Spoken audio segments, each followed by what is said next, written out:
kandi bwo mu ijuru buri hafi. Yesu ashimwe bakundwa mu mwami wacu Yesu Kristo. Nitwa Jean Paul Habumuremyi, ndi umukristo w'inyarugenge. Ndagira ngo dusome ijambo ry'Imana niturangiza dusenge tuganire. Byakozwe n'intumwa 27, turasoma duhereye ku murongo waho wa 22, ndushaka tugeze ku murongo 25. Byakozwe n'intumwa 27, murongo 22 tugeze 25. Kandi none ndabakomeza nimuhumure, kuko muri mwe hatazapfa n'umwe keretse inkuge. Kuko iri joro iruhande rwanjye hahagaze marayika w'Imana nduwayo nyikorera, akambwira ati Paulo witinya, ukwiriye guhagarara imbere ya Kayizari, kandi dore Imana iguhaye nabo mugendana bose. Nuko nimuhumure mwa bagabo mwe, kuko nizeye Imana yuko bizaba uko nabwiwe. Amen. Dukomeje kuganira intego yacu, ariko mbere yuko dukomeza ndagira ngo dusenge. Mana, turagushimiye cyane mu izina rya Yesu. Tugushimiye yuko uri Imana yo kubahwa cyane, kandi tugushimiye ko duhaye umwanya wo kuganira ijambo ryawe. Turasenze kugira ngo uvugane natwe twakiriye icyo tubwiye mu izina rya Yesu. Amen. Dukomeje kuganira amagambo avuga gusubizwamo imbaraga. Uyu ni umunsi ngira ngo Imana turemeye kugira ngo twumve neza noneho gusubizwamo imbaraga n'umumaro wabyo. Navuze ko Paulo muri uru rugendo rwo mu nyanja bahuye n'ibyago byinshi. Bariheba, imbaraga zabo bari gukoresha abasare n'abari babatwaye mu bwato zirananirwa, bagera ku rwego biheba bakabona urupfu rubegereye. Ariko nanejejwe nuko Paulo Imana yaje kumusubizamo imbaraga. Musubizamo imbaraga, yongera gusubizwamo imbaraga. Kuko iyo usomye aya magambo arimo aganiriza bene se abo bari kumwe, abantu bagera muri 276, arababwiye ngo iri joro iruhande rwanjye hahagaze marayika w'Imana nduwayo nyikorera, akambwira Paulo witinya, ukwiriye guhagarara imbere ya Kayizari, kandi dore Imana iguhaye nabo mugendana bose. Hari imbaraga yakiriye mu ibanga. Munyumve neza. Urumva ibyago bari babihuje. Kuba bari mu nyanja ifite imiraba igenda yihinduriza, irimo za urakuro za ruhuhuma, bari babihuje. Ariko icyo batari bahuje ni ugusubizwamo imbaraga. Kuko we nijoro iruhande rwe hahagaze marayika w'Imana, arangije aramukomeza, aramubwira ngo Paulo humure, ndetse amubwira n'andi makuru y'inkomezi, amubwira yuko abo bari kumwe ntawe uzagira icyaba. Inkugi zangirika n'ibyo bafite bizangirika, ariko bazakira. Natangaye cyane. Paulo amaze gusubizwamo imbaraga. Nongera subiremo. Paulo amaze gusubizwamo imbaraga, yabaye umuntu udasanzwe. Kuba birigaragaza neza yuko umuraba wari ugikomeje. Bari bakiri mu nyanja ifite umuraba wiyongereye cyane ku rwego rukomeye. Ubwato bwatangiye kugira ibibazo, ibikoresho bari bafite by'ubwato batangiye kubishora mu nyanja, ubuhanga bakoresheje bwamaze kunanirwa, bose bamaze igihe batarya hafi iminsi 14, bafite ubwoba bw'urupfu. Ariko ikinejeje, Paulo amaze gusubizwamo imbaraga, haleluya, yabaye undi muntu udasanzwe. Ahagarara mu bwato bwari bufite umuraba, ahagarara mu bwato bufite abantu bihebye, ahagarara mu bwato ufite abantu bari guhishurirwa urupfu. Arababwira ngo nimuhumure, kuko iri joro iruhande rwanjye. Imana iguha imbaraga mwene data, Imana igusubizemo imbaraga mwene data.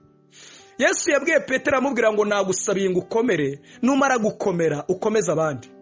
Igituma Imana idusubizamo imbaraga iyo twabaye maso tukazisaba, ni ukugira ngo birenge urwego turiho dukomeze n'abandi. Kuko mu isi abantu b'Imana bahuje ibyago. Kugeragezwa ni rusange, intambara duhura nazo ni rusange, nubwo habaye intambara y'umuntu, ariko iyo urwanye sinshya, hari n'abandi barwanye nayo. Umuntu ashobora kuba ari kurwana intambara yo gutegereza amasezerano bimugoye. Umuntu ashobora kurwana n'intambara rimwe na rimwe yarabuze akazi, ubuzima bwaramucanze, afite inzara, afite ibibazo, yaragize ibyago bikomeye mu muryango n'ibindi. Ibyo ni rusange. Ariko ikitari rusange ni ugusubizwamo imbaraga, umuntu agahagarara ku bari bahuje ibyago akababwira ngo nimukomere. Imana ishimwe cyane. Paulo rero amaze kwakira imbaraga, hari ibintu byamubayeho, ndavuga nka 5. Ikintu cya mbere, ntabwo yongeye guhishurirwa urupfu mu muraba. Oya, ahubwo yagize imbaraga zirenga iz'urupfu. ahubwo yumva agize imbaraga zo kuba yakwatura akababwira Imana, akababwira ngo nimuhumure kuko iruhande rwanjye hahagaze marayika nduwayo nyikorera. Haleluya. Urumva, iyo twagize imbaraga, twasubijwemo imbaraga, ntabwo tubona ibyago, turaryama tugasinzira tukizigura. Umuntu ashobora kuba afite inzara ariko ntasabirize, akagira imbaraga zimubasha kwihangana. Umuntu ashobora kuba afite abamwanze wakabakunda nyamara bamwanga bizi neza. Umuntu ashobora kubabarira n'abatamusabye imbabazi. Imana igusubizemo imbaraga mwene data. Ni ukuri imirabane ni nyinshi, za urakura ni nyinshi, za ruhuma ni nyinshi, ariko Imana yongera igusubizemo imbaraga mu izina rya Yesu. Imana igusubizemo imbaraga. Ikindi cyabaye kuri Pawulo amaze gukomeza abo bari kumwe, nuko ngo yafashe umutsima. Bari bamaze ibihe binini batarya. Ubuzima bwari bwaravuye kuri gahunda, bwaragiye kuri gahunda yo kujya mu murongo wo gupfa. Aka kantu nago mukumvisha. Urumva, ubuzima bwari bwaravuye kuri gahunda, bwaravuye kuri gahunda isanzwe y'abantu, kuko umuntu ararya, umuntu akanywa iyo umuntu abifite. Bwari bwaragiye rero kuri gahunda yo kwemera urupfu. Urumva, bari baravuye kuri gahunda y'ubuzima busanzwe, baragiye kuri gahunda yo kwemera urupfu. Ariko Pawulo amaze gusubizwamo imbaraga, ubuzima bwasubiye kuri gahunda. Yarongeye afata umutsima, ashimira Imana, arangije arawurya. Arababwira ati bagabo bene data nimurye, kuko nimutarya ntabwo muzakira. Nabo ngo bayungamo imbaraga, barangije bararya. Urumva, azanye ububyutse, azanye guhemburwa, azanye imbaraga muri bo, azanye kongera gusubizwamo imbaraga n'ibyiringiro. Abantu bongeye kubona ubuzima ko bushoboka, barongeye bararya, barongeye wenda baranyweye, kubera yuko Pawulo harimo umuntu wasubijwemo imbaraga. Imana igusubizwamo imbaraga, umuryango ushobora kuzongera guhemburwa. Imana ni gusubizamo imbaraga, abo musengana, abo mubana bashobora kuzongera gusubizwamo imbaraga, abakobwa mugendana bashobora kuzongera gusubizwamo imbaraga. Imana yongere gusubizamo imbaraga mu izina rya Yesu Kristo. Ikindi gitangaje kandi cyanteye ubwoba, nuko Pawulo amaze gusubizwamo imbaraga, ikindi cyamuranze nuko ntabwo yumvaga uburemere bw'ibyo agiye kuburana, n'ibyo bazamukorera, n'ibyo bazamugirira, ahubwo yishimiraga yuko agiye guhagarara imbere ya Kayizari. Yaravuze ati, ni ukuri Imana impaye guhagarara imbere ya Kayizari, kandi ni ngombwa ko bahagarara. Yagomba guhamiriza umwami Yesu, akavugira umwami Yesu. Urumva, imbaraga ze zariyongereye, yongererwa imbaraga, arongera arakomera, arongera asubizwamo ibihe, ndetse yumva ko ari ngombwa ko ahagarara imbere ya Kayizari. Imana ishimwe cyane, kandi Imana itugirire neza. Mu bintu rero byanejeje, iyo umuntu w'Imana amaze gusubizwamo imbaraga, arongera akaririmba, indirimbo zirongera zikamanuka. Ntaza amarira ziza n'agahinda n'intimba n'umubabaro gusa, ahubwo haza n'indirimbo z'ibyishimo, akaririmba ijuru, akaririmba Yesu. Iyo umuntu amaze gusubizwamo imbaraga, yongera gusubira mu muhamagaro, akongera agakorera Imana adafite ubwoba. Iyo umuntu amaze gusubizwamo imbaraga, arongera agahagarara neza, agahamya Yesu, akamuvuga uko ari. Kuko umuntu wacogoye ashobora kuvuga Imana uko itari, akavuga ko Imana ari ingome, Imana imeze nka Boko Haram cyangwa se Islamic State, Imana imeze nk'umujanjawide cyangwa nk'umugome, akavuga Imana nabe, Imana kigira iterabwoba, Imana kwikorera umuntu ibintu bibi, Imana kihora abantu agatsi. Ariko umuntu wasubijwemo imbaraga yongera kuvuga Imana ko ari nziza, yongera kuramya Imana mu buryo budasanzwe, yongera kuvuga Imana ko ishobora byose, yongera kuvuga Imana ko idukunda, yongera kwigisha urukundo rw'Imana mu bantu. Imana yongere gusubizwemo imbaraga mwene data. Ikindi cyantangaje, iyo umuntu yasubijwemo imbaraga, akomeza urugendo, ntabwo ashobora gusubira inyuma.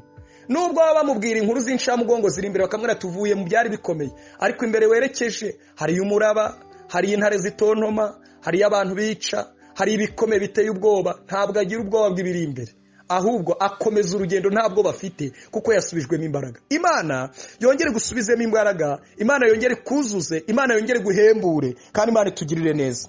Natangaye bene data, reka babwire ikintu gikomeye cyanejeje umutima wanjye, kandi rwose kigatuma numva nishimye. Ku nyanja itukura, uriya Imana yahakoreye ibintu bikomeye. Abisirayeli bahageze basanze hari ibintu bikomeye, kuko inyuma bagiye bumva amagare n'amafarashi bya Farawo, kandi bari basanzwe babizi. Bari bazi ukuntu amagare n'amafarashi bya Farawo bitewe n'imyaka bari bamazemo bihinda. Bari bazi ubugome n'imbaraga z'abasirikare ba Farawo. kandi farawo yari abafitiye inzika ikomeye cyane. Imbere yabo hari umuraba mu nyanja, bareba inyanja bikomeye cyane, ariko bamaze kuyambuka basubijwemo imbaraga mu buryo bukomeye. Bararirimba baravuga ngo Uwiteka yanesheje bitangaje, ifarashi n'uwihetse yabiroshe mu nyanja. Kandi naratangaye, iyo umuntu yasubijwemo imbaraga agira imbaraga, yitegereza ibintu byamuteraga ubwoba, yitegerezaga ibintu byamuhamuraga, akabona nta byari bihari, akabona ni ibintu byari bisanzwe biri aho ngaho, akabona ni intambara agomba kurwana nayo akayinesha. Imana igusubizemo imbaraga, Imana yongere kuzuza, Imana yongere guhembura, Imana yongere gukomeza, kandi Imana yongere kugirira neza. Ese bakundwa mu mwami, nkuko nabivuze, hari ibintu byinshi bishobora gutuma umuntu acika intege. Nkuko nabivuze, naravuze ngo kimwe mu bintu bishobora gutuma umuntu acika intege ni ugutegereza amasezerano agatinda. Birashoboka ko nawe yategereje atinze.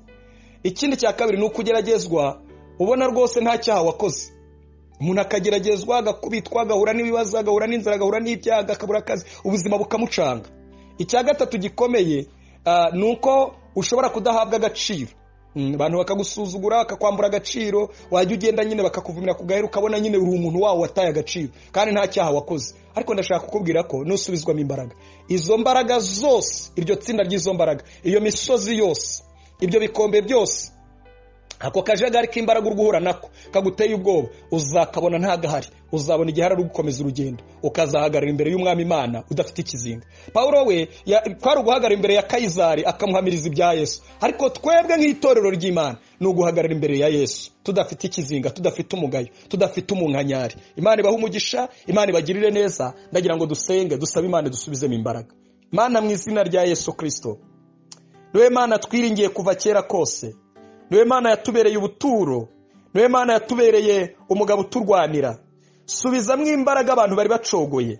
Hari abategereje amasezerano aratinda, hari abagize ibyago n'amakuba byinshi, hari abagize intambara zikomeye, hari abanyuze mu muraba uteye ubwoba urimo za ruhuma, za urakuro n'indi miraba mwami batavuze muri Bibiliya. Hari abanyuze mu byago byinshi bibagoye, bibavunnye, ariko ndabasengeye ngo imbaraga z'Imana zibazeho, ubasubizemo imbaraga kugira ngo bakomeze urugendo, be gucogora, barwane na Poroni baneshe, barwane mwami n'intambara bahura nazo baneshe, mu bikombe bikomeye babicemo batabiguyemo, mu bihugu biroga mwami babicemo batabisinziriyemo. Mu izina rya Yesu, suka imbaraga, suka imbaraga, suka imbaraga, suka imbaraga, ugire neza abantu bawe. Urakoze Yesu kuduhembuye kandi kudusukiye imbaraga. Mu izina rya Yesu mbisabye nizeye, amen, amen.